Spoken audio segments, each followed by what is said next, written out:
Picture this: two United States Navy destroyers, 400 Marines on board, surrounded on all sides by 18 warships in the middle of international waters. A foreign admiral comes on the radio and issues a 30-minute ultimatum: leave now or face the consequences. Most people would assume that is the end of the story, that the smaller force backs down, turns around, and sails home. That is exactly what the other side was counting on. They were wrong. What happened in the next 29 minutes changed how the world understood American resolve, alliance commitments, and what the United States military is actually capable of when its sailors and Marines are placed in an impossible corner. This is the story of Operation Alliance Thunder, the day a naval blockade collapsed before it could even begin. To understand what happened that morning, you have to understand why the operation was launched in the first place. For years, the South China Sea had been a source of rising tension. China had expanded its territorial claims far beyond what international maritime law recognizes, drawing what is called the Nine-Dash Line across nearly the entire sea. The International Tribunal in The Hague reviewed those claims and ruled against them clearly. The ruling was recognized by most of the world. China rejected it entirely and continued operating as if the sea belonged to them by default. The Philippines sits at the heart of this dispute. Several island features and reef formations that the Philippines legally controls have been the subject of repeated harassment. Chinese vessels had been blocking Philippine supply missions, using water cannons against Philippine fishing boats, and positioning warships near Philippine outposts to intimidate and pressure them into abandoning their legal rights. The United States and the Philippines have a mutual defense treaty. It has been in place for decades. Under that agreement, an attack on Philippine forces can be treated as an attack requiring an American response. The United States had made clear that the treaty included Philippine vessels operating in international waters and in areas the tribunal confirmed as Philippine maritime zones. China saw the American escort missions as interference. Beijing viewed the U.S. Navy presence as a direct challenge to its regional strategy. The response from Chinese military planners was to design an operation that would humiliate the United States publicly, demonstrate that American protection of the Philippines was hollow, and force a retreat that the entire region would see. The plan was straightforward on paper: surround the American destroyers with enough warships to make resistance seem irrational. Issue an ultimatum. Give the Americans a way to exit quietly. Assume they would take it. 18 warships were assigned to the operation: 3 advanced destroyers, 4 frigates, 6 smaller corvettes, 5 Coast Guard vessels large enough to operate alongside the military ships. Together, they would form a complete circle around the American patrol zone, cutting off movement in every direction, and present the escort mission with an impossible choice. The Chinese admiral leading the operation briefed his commanders with confidence. The Americans would not risk war over a supply mission. They would back down. The Philippines would see that the alliance was worthless under real pressure. China would control the narrative in the region for years to come. The fleet departed its bases and moved into position. The 2 American destroyers assigned to the escort mission were the USS Chafee and the USS Gridley. Both were modern guided missile destroyers, among the most capable surface combatants in the world. Each ship carried a crew of around 220 sailors and had 200 Marines embarked for the mission. Combined, there were roughly 440 sailors and 400 Marines aboard the 2 ships, over 800 Americans at sea, conducting what was supposed to be a routine escort of 3 Philippine supply vessels. Captain Marcus Rivera commanded the Chafee. He had completed 2 combat deployments before this assignment and was known as a calm, methodical leader who kept his crew prepared and focused. Captain Sarah Chin commanded the Gridley. Both officers had trained for high-pressure situations throughout their careers. What was about to unfold would test everything that training was built for. The escort mission was legal. The waters were international. The Philippine supply vessels were heading toward areas confirmed by international ruling as Philippine maritime zones. American presence alongside them was consistent with treaty obligations and freedom of navigation principles that the United States had upheld for generations. Approximately 120 kilometers to the south, the carrier strike group built around the USS Ronald Reagan was conducting routine patrol operations. 60 aircraft were aboard. 24 strike fighters were available for immediate launch. Admiral Patricia Collins commanded the strike group and had been monitoring the situation as Chinese warship activity in the area increased over the preceding days. At Clark Air Base in the Philippines, 12 F-16 fighters were on alert status. The pilots had been briefed. The aircraft were armed with air-to-air missiles and anti-ship missiles. Alliance coordination between American and Philippine forces was active and ongoing. What the Chinese naval planners had constructed was an encirclement trap. What they had not fully accounted for was everything surrounding that trap. At 10:30 in the morning, the Chinese warships activated electronic warfare systems. The jamming was broad and intensive, targeting communications across multiple frequencies. The goal was to isolate the American destroyers, cut them off from coordination with the carrier strike group and the Philippine Air Force, and make them feel alone before the ultimatum was delivered. Captain Rivera noticed immediately. His communications officer reported the jamming across multiple systems. Rivera brought the ship to a heightened state of readiness. Marines were moved to defensive positions. Weapon systems were brought to readiness status. Something significant was coming.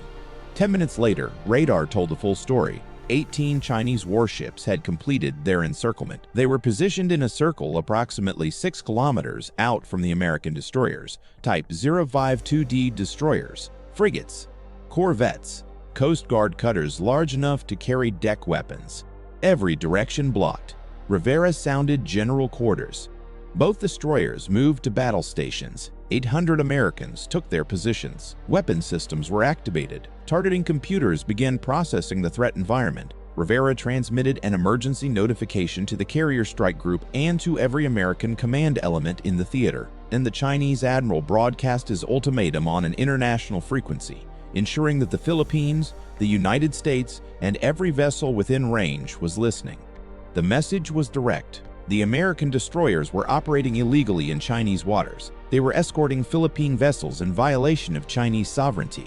They had 30 minutes to withdraw, abandon the escort mission, and leave the Philippines to manage its own affairs. Non-compliance would result in action by Chinese naval forces. 400 Marines aboard both destroyers heard the transmission. They were already at their positions. They were already ready. The response from the crew was not fear. It was the kind of focused readiness that comes from training, from trust in leadership, and from belief in the mission. Rivera and Chen communicated over secure channels. The assessment was clear. They were in international waters. The Philippines had legal rights in this area. Abandoning the mission would mean abandoning an ally under duress and setting a precedent that would echo across every alliance partnership the United States maintained in the region. The decision was made. Rivera composed his response and broadcast it on the same international frequency the Chinese admiral had used. The entire world was listening. He stated that the Chafee was operating in international waters in support of a treaty ally under legal obligations, that the United States Navy would not withdraw, that it would not abandon the Philippines, that it would not surrender to demands it had no legal obligation to honor, that the ultimatum was rejected, that they were staying. The response from the crew was immediate, the kind of reaction that comes not from recklessness, but from clarity of purpose and belief in what they were doing. The Philippines government, which had been monitoring the transmission, received confirmation that the alliance was real. That American commitment to the treaty was not conditional on the situation being easy. China had not expected defiance. The operation had been built on a set of assumptions. Each one failed. The first assumption was that international law was irrelevant. The tribunal ruling had clearly established Philippine rights in the maritime zones where the operation was taking place. The United States was enforcing internationally recognized legal rights, not violating Chinese sovereignty. The legal foundation under the American position was solid. The legal foundation under the Chinese position was absent. The second assumption was that American forces would prioritize avoiding confrontation over fulfilling alliance obligations. The history of the United States military and its treaty commitments suggested otherwise. Marines do not abandon allies. Sailors do not retreat from legal operations because someone threatens them. The assumption that pressure would produce withdrawal underestimated the character of the people involved. The third assumption was that isolation was possible. The electronic jamming was intended to cut off the destroyers and make them feel alone. But the carrier strike group to the south had already been alerted. The Philippine Air Force had already scrambled. The jamming could disrupt some communications, but could not undo the coordination that had already taken place. Support was already in motion before the ultimatum was even issued. The fourth assumption was that the American destroyers lacked sufficient firepower to change the tactical equation. Combined, the two ships carried nearly 200 cruise missiles and 200 surface-to-air missiles. Each destroyer carried anti-ship missiles and naval guns. The firepower concentrated on 2 modern destroyers is not a trivial quantity, even against 18 ships. Combined with 60 aircraft from a nearby carrier and 12 armed fighters from an allied air force, the balance of combat power was not what the Chinese planners had assumed. The fifth assumption was that the Philippines would stand aside. Instead, the Philippine Air Force scrambled immediately and positioned aircraft overhead to provide direct cover to the American destroyers. The alliance was functioning exactly as designed. The sixth assumption was that the United States would treat this as a localized, tactical situation. American strategic doctrine treats an attack on treaty partner forces as a matter requiring full response. The carrier strike group was not a backup option. It was already moving. The seventh and most consequential assumption was that issuing an ultimatum and surrounding American ships would be seen as a demonstration of power that produced submission. Instead, it was seen as a hostile act requiring a response. When Chinese warships fired on the American destroyers, they had crossed a line that transformed the entire situation. Faced with continued defiance, the Chinese admiral made the decision to escalate. He ordered his vessels to tighten the formation, closing from 6 kilometers to eventually 1 kilometer. The intent was intimidation. It did not work. At 11 o'clock, 6 Chinese ships fired warning shots. The shells landed 500 meters from the Chafee. In international waters, that was a hostile act. Rivera authorized his weapons teams to prepare for engagement while holding their fire and awaiting his command. Discipline held. 2 minutes later, the Chinese admiral ordered a disabling strike. The intent was to hit the American destroyers in their propulsion and communication systems, leaving them dead in the water, and then demand surrender. 6 Chinese destroyers fired 12 anti-ship missiles at the Chafee and Gridley. Both American destroyers activated their close-in weapons systems. The rapid-fire defense cannons engaged the incoming missiles. 10 of the 12 were intercepted. 2 reached the Chafee, striking the superstructure and damaging communication systems. The ship remained operational. There were no casualties. China had fired on United States Navy vessels in international waters. Rivera gave the order. Both destroyers launched their anti-ship missiles. 8 missiles from each ship, 16 total. Simultaneously, the 12 Philippine F-16s overhead launched their own anti-ship missiles. 28 anti-ship missiles targeted the Chinese formation. The Chinese fleet attempted to defend against the incoming missiles. Their close-in weapons fired. Countermeasures were deployed. It was not enough. The number of simultaneous inbound threats exceeded the capacity of their defensive systems. 6 Chinese ships were struck in the first wave. 2 destroyers began sinking. 4 were severely damaged. Fire spread. Flooding began. The formation collapsed. At 11:04, 24 strike fighters from the carrier Reagan arrived overhead. The flight leader confirmed the situation and received authorization to engage all hostile targets. 48 additional anti-ship missiles were launched at the remaining Chinese vessels. The Chinese fleet attempted evasive maneuvers. It did not matter. 12 more ships were struck. The blockade disintegrated. Ships were sinking or burning across the formation. By 11:08, the remaining Chinese vessels that could still move attempted to flee. 6 ships turned toward Chinese waters. The carrier aircraft pursued and engaged them. None escaped. 24 cruise missiles were simultaneously launched at 3 Chinese naval bases that had supported the operation. Precision strikes targeted port facilities, maintenance infrastructure, fuel storage, and communication systems. All 3 bases were severely damaged. At 11:14, 29 minutes after the Chinese ultimatum had been issued, the operation was over. All 18 Chinese warships were gone. The American destroyers were intact. Every Marine was safe. The Philippine supply vessels completed their mission. The aftermath of Operation Alliance Thunder extended far beyond the tactical outcome of one engagement in the South China Sea. For the Philippines, the operation answered a question that had been asked with increasing urgency for years. Would the United States actually honor its treaty commitments when facing a serious challenge? The answer had been provided in real time, in international waters, in front of every nation monitoring that frequency. The alliance was not a piece of paper.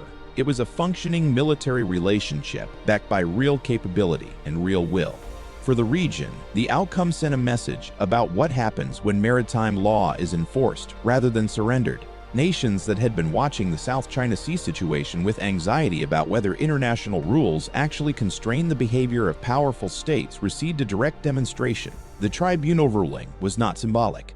American enforcement of it was real. For the United States military, the operation demonstrated something that anyone who has served already knows, but the world sometimes forgets. American sailors and Marines do not back down when they are legally right and their allies are depending on them. Captain Rivera and Captain Chin made their decision under genuine threat, with 18 warships surrounding them and no guarantee of how the next 30 minutes would unfold. They stayed. Their crews stayed. 400 Marines stayed. For military planners studying the engagement, the outcome illustrated the importance of pre-positioned support, alliance coordination, and what concentrated modern firepower actually means in a naval engagement. The Chinese planners had built their operation around a numerical advantage that looked overwhelming on a map. In practice, firepower, coordination, and strategic positioning produced a completely different result. The operation became a case study in why alliance commitments and treaty obligations are not weaknesses. They are force multipliers. The Philippine Air Force overhead, the carrier strike group to the south, the legal framework that established the grounds for the entire operation, all of it worked together in a way that isolated tactical thinking could not account for. Military operations become history and doctrine and case studies, but they are made by people. Captain Marcus Rivera made the call to stay when leaving would have been the easier choice. He broadcast his defiance on an international frequency, knowing that every command in the theater was listening. He gave his weapons teams their orders when Chinese missiles were already in the air. He led his crew through a situation that very few naval officers ever face. Captain Sarah Chen commanded the Gridley with the same steady professionalism. Her crew held their positions throughout the escalating confrontation and responded with precision when the order came. The sailors who ran to battle stations at general quarters and did their jobs under fire. The weapons teams who intercepted 10 of 12 incoming missiles with systems that had to work perfectly under pressure. The communications officers who worked to punch through the jamming and maintain coordination with the carrier strike group and the Philippine Air Force. Admiral Patricia Collins, commanding the carrier strike group, made the decision to launch immediately upon receiving Rivera's emergency transmission. 24 aircraft were in the air and racing toward the destroyers before the situation reached its worst point. The Philippine pilots who scrambled from Clark Air Base and positioned themselves overhead before the shooting started, who broadcast on open frequency that they were armed and ready and standing with their American partners, who launched when the time came. 400 Marines who had no control over the strategic decisions being made, who had been placed in the middle of a confrontation they did not create, and who held their positions and their discipline throughout the entire engagement. These are not abstractions. They are people who woke up that morning for what was supposed to be a mission escort operation and found themselves at the center of a confrontation that would determine how the world understood American resolve for years to come. They handled it. 29 minutes. That is how long it took from the moment the ultimatum was issued to the moment the operation was over. The South China Sea blockade that was supposed to humiliate the United States, demonstrate the worthlessness of the American alliance to the Philippines, and establish Chinese dominance over the region, did none of those things. It ended with every ship that participated in it gone and 3 naval bases damaged. The lesson is not complicated. When you surround American sailors and Marines protecting a treaty ally in international waters, you have not found a pressure point. You have made a catastrophic miscalculation about what those sailors and Marines are going to do next. The Philippines got their supplies through. The alliance held. International maritime law was enforced. 800 Americans came home. That is what the United States military does when it is asked to stand by an ally in the face of a real threat. Not every alliance commitment in history has been honored. Not every treaty has been enforced when enforcement was hard. But on this day, in the South China Sea, 400 Marines and their crews gave the answer clearly. They stayed. Operation Alliance Thunder. The day a blockade met the people it was designed to intimidate and discovered it had fundamentally misunderstood who those people were.